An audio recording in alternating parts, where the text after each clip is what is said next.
BRS నేతలు చేరుకున్నారు. అయితే జేపీ గెస్ట్ హౌస్ దగ్గర భారీగా చేరుకున్న బీఆర్ఎస్ నేతల్ని పోలీసులు అడ్డుకున్నారు. హరీష్ రావుతో పాటు నలుగురిని మాత్రమే లోపలికి అనుమతించారు.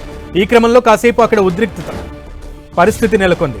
అక్కడి నుంచి టన్నెల్ దగ్గరకు వెళ్లిన బీఆర్ఎస్ మాజీ మంత్రులు అందరినీ లోపలికి అనుమతించాలంటూ డిమాండ్ చేస్తూ ధర్నాకు దిగారు.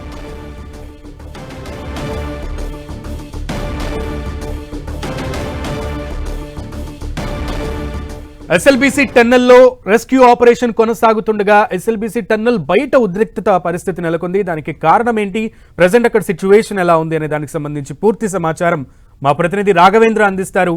రాఘవేంద్ర. సునీల్, ఎస్ఎల్బీసీ ఏదైతే సొరంగం సమీపంలోకి ఇప్పటికే బీఆర్ఎస్ పార్టీకి చెందినటువంటి మాజీ మంత్రి హరీష్ రావు నేతృత్వంలోనూ ఉమ్మడి పాలమూరు జిల్లాకు అదేవిధంగా నల్గొండ జిల్లాకు చెందినటువంటి మాజీ మంత్రులు ఎమ్మెల్యేలు అంతా కూడా సొరంగం దగ్గరికి చేరుకునడం జరిగింది.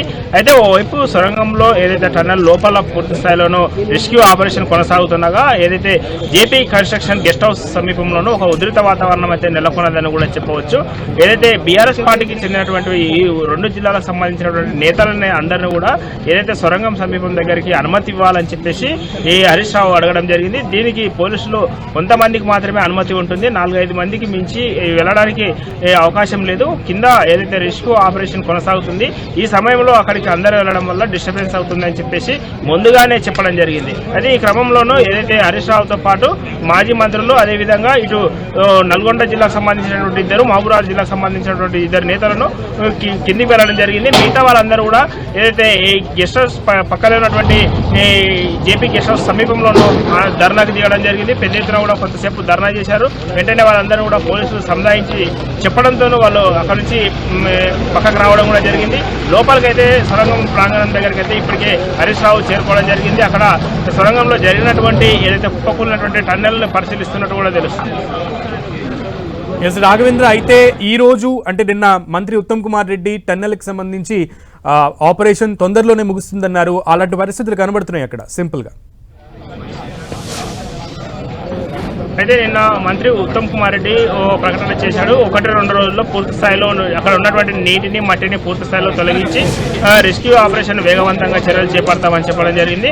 అందుకు అనుగుణంగానే ఈ రోజు పూర్తి స్థాయిలోనూ చర్యలు అయితే వేగవంతంగా జరుగుతున్నాయి. అక్కడ ఒండు మట్టిని కూడా చాలా వరకు క్లియర్ చేస్తున్నారు.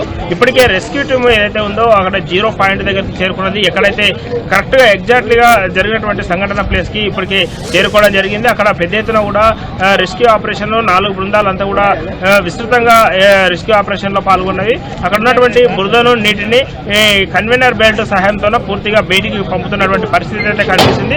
అదేవిధంగా నేషనల్ జియోలాజికల్ గ్రాఫిక్స్ సర్వే వాళ్ళు కూడా ఈ రోజు రావడం జరిగింది. అక్కడ ఏదైతే 8 మంది చిక్కుకున్నటువంటి కార్మికుల ఆచూకీని కనిపెట్టడంలో వాళ్ళ దగ్గర ఉన్నటువంటి టెక్నాలజీకి సంబంధించినటువంటి మిషన్స్, అత్యాధునిక టెక్నాలజీతో కూడినటువంటి మిషన్స్ సహాయంతో అక్కడ ఉన్నటువంటి 8 మంది కార్మికులకు సంబంధించినటువంటి వాటి ఆనవాళ్లను గుర్తించినటువంటి పనిలో భాగంగా ఈరోజు వేగవంతంగా కూడా రెస్క్యూ ఆపరేషన్ కొనసాగుతున్నట్టు కూడా తెలుస్తుంది. ఓకే రాఘవేంద్ర.